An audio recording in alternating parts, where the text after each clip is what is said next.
दामोदराय विश्वाय विश्वरूपधराय च नमस्कृत्वं प्रदास्यामि व्योमदीपं हरिप्रियम्।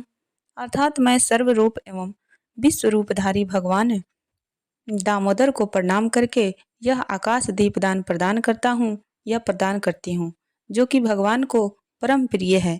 जय माता रानी। दोस्तों, आपके अपने चैनल प्रभु कृपा में आपका बहुत बहुत स्वागत है।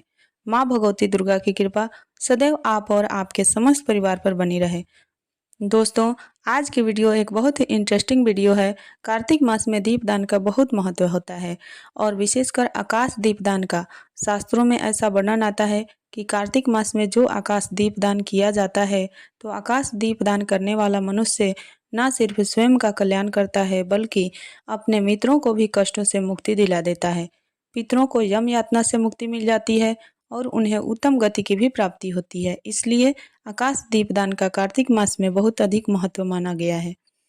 और हमेशा आपके मन में यह प्रश्न बना रहता है कि आकाश दीपदान हमें कब करना चाहिए, किस प्रकार से करना चाहिए और कहाँ करना चाहिए। तो आज के वीडियो में आपको इन सभी प्रश्नों का उत्तर मिल जाएंगे।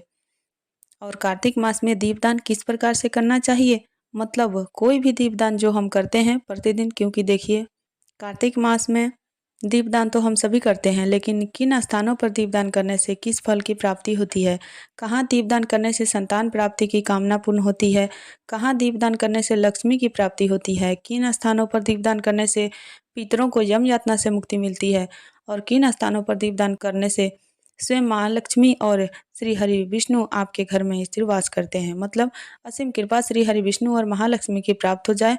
इसके लिए पूरे कार्तिक मास में कहाँ दीपदान करें, किस प्रकार से दीपदान करें और आकाश दीपदान किस प्रकार से करें, तो मतलब कार्तिक मास में दीपदान से संबंधित सारी जानकारी आपको आज के वीडियो में मिलने वाली है।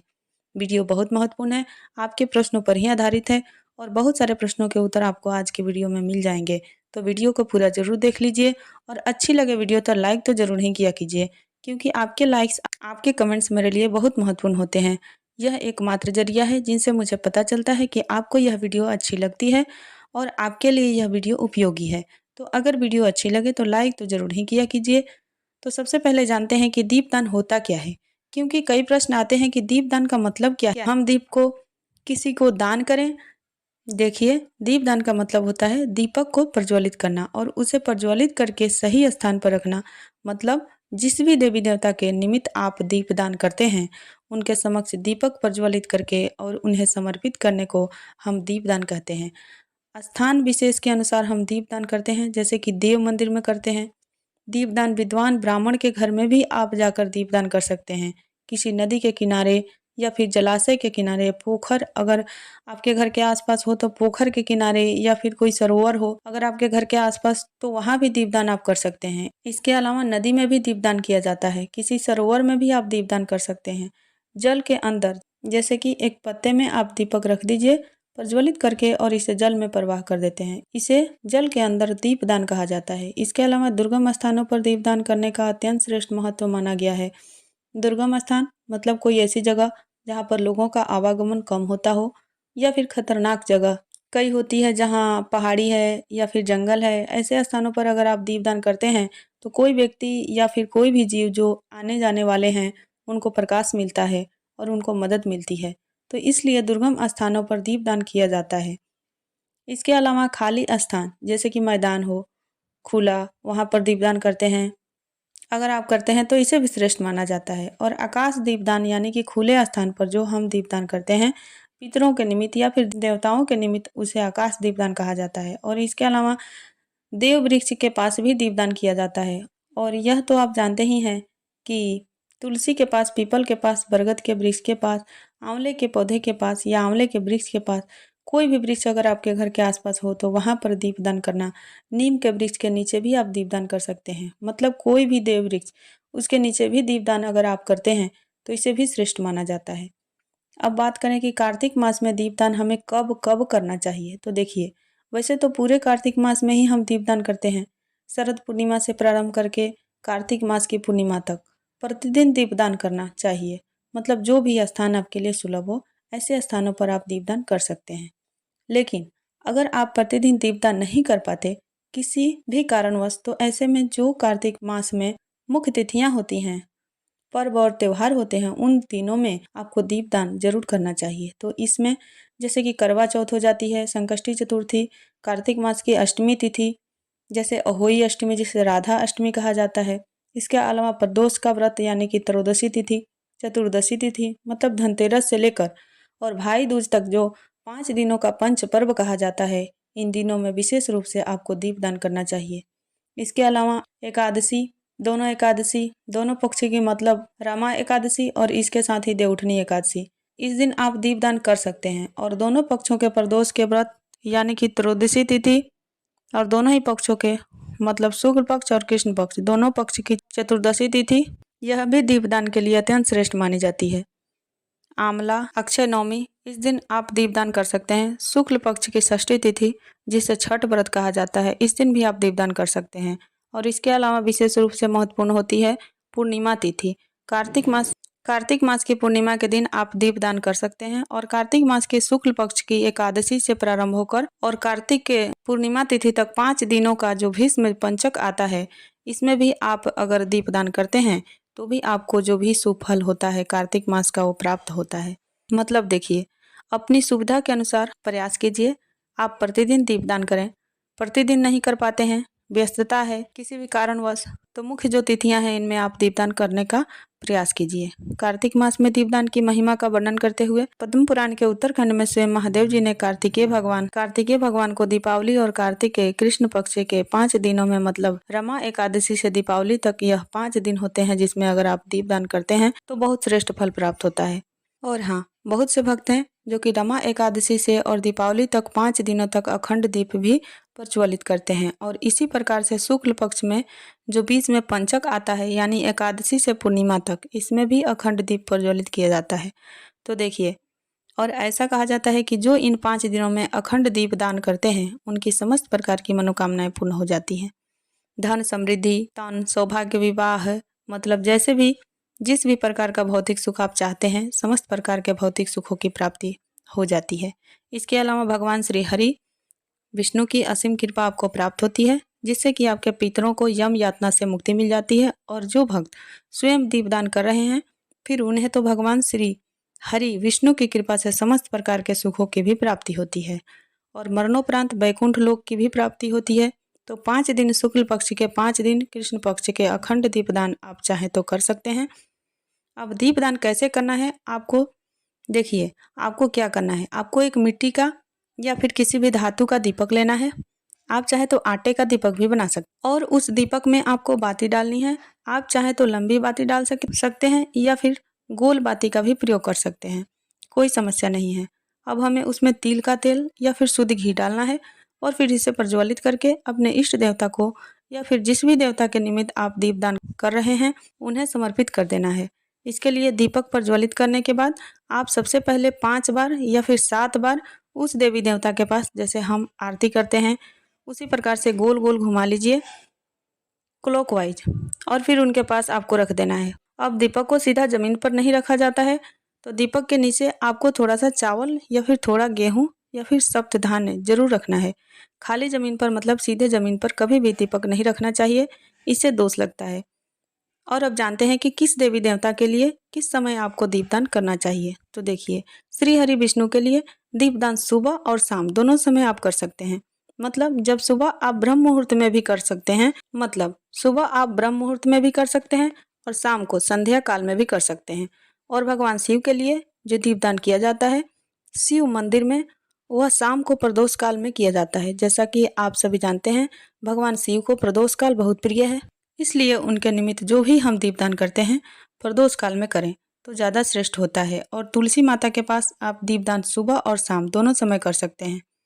पितरों के लिए अगर आप दीपदान करना चाहते हैं तो शाम के समय यानी कि संध्या काल के समय खुली जगह पर दान किया जाता है, जैसे कि छत पर या फिर घर के मुख्य द्वार पर। और हाँ, जब हम पितरों के लिए दीपदान करते हैं तो हमारा मुख दक्षिण की तरफ होना चाहिए या फिर पश्चिम दिशा की तरफ। बाकी जो स्थान होते हैं जैसे कि पीपल का वृक्ष हो या फिर बरगद का वृक्ष हो या फिर बिल वृक्ष के नीचे या फिर कोई भी देव वृक्ष जो होता है, तुलसी के अलावा बाकी जो देव वृक्ष होते हैं वहाँ पर आप शाम के समय संध्या काल में दीपदान कर सकते हैं। और जैसे कि कार्तिक मास में नदी में या फिर जलाशय के किनारे जो हम दीपदान करते हैं, वो शाम के समय यानी कि संध्या काल होने के बाद या फिर सुबह ब्रह्म मुहूर्त में जब हम स्नान करते हैं तो वहाँ पर दीपदान कर सकते हैं। लेकिन दीपदान का मतलब होता है अंधेरे में दीप प्रज्वलित करना। तो जब भी हम दीपदान करें, इस बात का ध्यान रखें कि दीपदान हम या तो शाम को प्रदोष काल में करें, प्रदोष काल के बाद करें, और अगर सुबह करते हैं तो ब्रह्म मुहूर्त में कर लीजिए, मतलब सूर्योदय होने से पहले आप दीपदान जरूर कर लीजिए। और इसके बाद जो अगला प्रश्न आता है कि दीपक की लौ किस तरफ रखें। देखिए, दीपक की लौ हमेशा या तो पूर्व दिशा की तरफ होनी चाहिए या फिर उत्तर दिशा की तरफ। और अब बात करें कि आकाश दीपदान हमें कब करना चाहिए, किस प्रकार से करना चाहिए और कहाँ करना चाहिए। तो देखिए, आकाश दीपदान का मतलब होता है आकाश में दीपदान करना।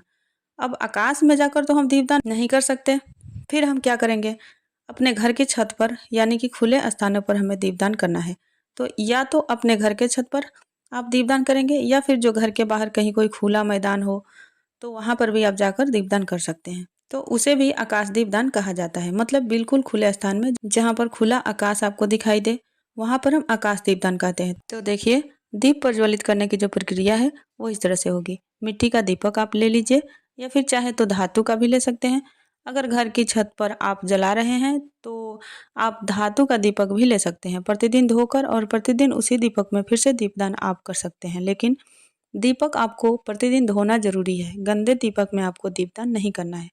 अगर आप मिट्टी का दीपक ले रहे हैं तब आपको प्रतिदिन नया दीपक लेना पड़ेगा। तो वैसे तो बाती भी हम कोई भी प्रयोग कर सकते हैं, गोल या फिर लंबी, लेकिन आकाश दीपदान में अगर गोल बाती का प्रयोग किया जाए, जैसे कि जो ऊपर की तरफ लौ उठी होती है उस बाती का प्रयोग आप करते हैं तो वह ज़्यादा श्रेष्ठ होता है। बाकी अगर आप लंबी बाती का भी प्रयोग करते हैं तो यह गलत नहीं होगा, यह भी ठीक रहेगा। शुद्ध घी या फिर तिल का तेल, किसी भी चीज़ का आप प्रयोग कर सकते हैं। और हाँ, दीपदान आप सुबह भी कर सकते हैं, मतलब ब्रह्म मुहूर्त में दीपदान कर सकते हैं, या फिर शाम के समय संध्या काल होने के बाद कर सकते हैं।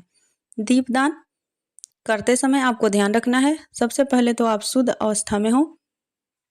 आप अपना हाथ पाँव मुंह धोकर वस्त्र बदल लीजिए या फिर स्नान कर लीजिए। जैसे कि शाम को कार्तिक मास में स्नान करने के बाद ही हम पूजा कर रहे हैं, तो स्नान कर लीजिए, फिर सारी पूजा एक साथ ही संपन्न हो जाती है। जहाँ भी आपको दीपदान करना है, फिर घर में जो हम पूजा करते हैं सब एक साथ ही एक एक करके हम कर लेते हैं। शुद्ध होना आवश्यक है, इस बात का ध्यान रखिए। फिर जिस भी स्थान पर आप दीपदान कर रहे हैं, मतलब आकाश दीपदान, आप चाहे अपने घर के छत पर कर रहे हो या फिर आसपास कोई खुला मैदान हो वहाँ कर रहे हो या फिर पार्क में कर रहे हो, आप दीपक अपने साथ लेकर जाएंगे, प्रज्वलित वहीं जाकर करना है। घर से सिर्फ आप अपना दीपक तैयार कर लीजिए, घी डाल लीजिए, बाती डाल लीजिए और लेकर चले जाइए छत पर या फिर खुले स्थानों में। और ऊपर की तरफ आकाश देवता को प्रणाम करके और फिर आपको दीपक प्रज्वलित करना है।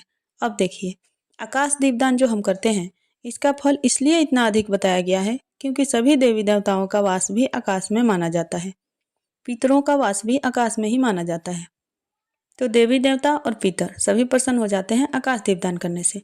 इसलिए जब हम आकाश में दीपदान करते हैं, आकाश दीपदान करते ही सबका ध्यान करते हैं। तो आकाश दीपदान करते समय आप दो ऐसे मंत्र हैं जिनका उच्चारण कर सकते हैं, जैसे कि जो पहले मैंने मंत्र बोला, दामोदराय विश्वाय विश्वरूपधराय च नमस्कृत्वं प्रदास्यामि व्योम दीपम हरिप्रियम। एक और मंत्र आता है, नमः पितृभ्यः प्रेतेभ्यो नमो धर्माय विष्णवे नमो यमाय रुद्राय कांतारपतीय नमः। आप चाहे तो दोनों मंत्र बोलते हुए दो आकाश दीपदान कर सकते हैं, एक पितरों के लिए, एक देवताओं के लिए, या फिर एक ही दीपदान कीजिए और सबका स्मरण कर लीजिए। कोई भी एक श्लोक आप बोल सकते हैं, जरूरी नहीं आप दोनों बोलें। और अगर आप श्लोक नहीं भी बोल पाते हैं तब भी सभी देवी देवताओं का ध्यान कर लीजिए, अपने पितरों का ध्यान कर लीजिए और फिर आप दीपदान कीजिए। सबकी प्रसन्नता के लिए, श्री हरि विष्णु की प्रसन्नता के लिए, नारायण की प्रसन्नता के लिए मैं ये दीपदान कर रही हूँ या फिर कर रहा हूँ। इस प्रकार से संकल्प रूप से आप दीपदान कर सकते हैं। आप चाहे तो शरद पूर्णिमा से, जैसे कि प्रारंभ हुई है शरद पूर्णिमा, तब से लेकर कार्तिक पूर्णिमा तक प्रतिदिन आकाश दीपदान कर सकते हैं। या फिर अगर आपने अब तक नहीं किया है दीपदान तो आज से भी प्रारंभ कर सकते हैं और प्रतिदिन दीपदान कर सकते हैं। मान लीजिए कि आप हर रोज दीपदान नहीं कर पाते हैं, समय नहीं मिलता है आपको, तो जो भी मुख्य तिथियां मैंने आपको बताई हैं वीडियो में, उन दिनों में आप दीपदान कर सकते हैं। और हाँ, जब भी आप दीपदान करते हैं तो दीपक के नीचे आपको थोड़ा सा चावल या फिर कोई भी अन्न जरूर रखना है। चाहे आप पार्क में जाकर भी दीपदान कर रहे हैं या फिर खुले मैदान में भी दीपदान करने जा रहे हैं, तो अपने साथ थोड़ा सा चावल या फिर गेहूं ले लीजिए या फिर सप्तधान्य ले लीजिए और दीपक प्रज्वलित करने से पहले थोड़ा सा अनाज रख दीजिए जमीन पर और वहीं पर आपको दीपदान करना है। मंदिर जा रहे हैं तभी आपको यह कार्य जरूर करना है, सीधे जमीन पर दीपक नहीं रखना है। इस बात का आपको बिल्कुल ध्यान रखना है। और अब जानते हैं कि किन स्थानों पर दीपदान करने से आपको किस फल की प्राप्ति होती है। देखिए, अगर आप किसी मंदिर में, नदी के किनारे या फिर सड़क पर दीपदान करते हैं या फिर अपने सोने के कमरे में दीपदान करते हैं, तो उससे लक्ष्मी प्राप्त होती है। मतलब हर तरफ से आपको लक्ष्मी की कृपा प्राप्त होती है और हर प्रकार की लक्ष्मी आपको प्राप्त होती है, जैसे कि अष्टलक्ष्मी जिसे कहा जाता है, धन लक्ष्मी, संतान लक्ष्मी, गज लक्ष्मी, आदि लक्ष्मी। इस प्रकार से 8 प्रकार की लक्ष्मी होती है और हाँ, हर प्रकार की लक्ष्मी आपको प्रदान हो जाती है इन स्थानों पर अगर आप दीपदान करते हैं तो। और हाँ, जैसे कि मैंने बताया आपको कि सोने के कमरे में आप दीपदान कर सकते हैं, तो जी हाँ, बिल्कुल सोने के कमरे में दीपदान करने का वर्णन हमारे शास्त्रों में आता है। और सुबह और शाम दोनों समय आप अपने सोने के कमरों में या फिर बच्चों के सोने के कमरे में भी दीपदान कर सकते हैं। शास्त्रों के अनुसार जो मनुष्य मंदिर में दीपदान करता है वह विष्णु लोक को जाता है, और जो कीट और कांटों से भरी हुई दुर्गम एवं ऊंची नीची भूमि पर दीपदान करता है वह कभी भी नरक में नहीं पड़ता। महादेव की प्रसन्नता के लिए जो मनुष्य शिव मंदिर में प्रदोष काल में दीपदान करता है, ऐसा मनुष्य कुबेर के समान धनवान होता है और उसको शिव लोक की प्राप्ति होती है। शास्त्रों में ऐसा कहा गया है कि दीपदान करने वाला पुरुष परलोक में दिव्य नेत्र प्राप्त करता है और दीपदान करने वाले मनुष्य निश्चय ही पूर्ण चंद्रमा के समान कांतिमान होते हैं। ऐसा कहा गया है कि जितने पलकों के झपक तक दीप जलता है, उतने वर्षों तक दीपदान करने वाला मनुष्य रूपवान और बलवान बना रहता है और उतने वर्षों तक उसे स्वर्ग लोक की प्राप्ति होती है। तो दीपदान करने का महत्व हमारे शास्त्रों में इतना अधिक बताया गया है कि यह कार्य तो सबको जरूर करना चाहिए।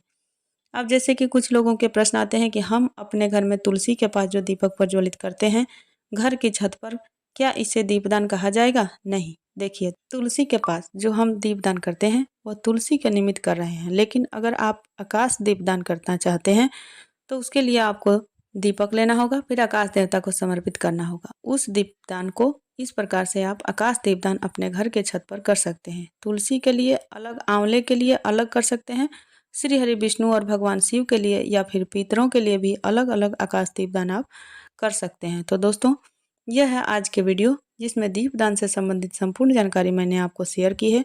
उम्मीद करती हूँ आपके सभी प्रश्नों के उत्तर इसी वीडियो से मिल जाएंगे।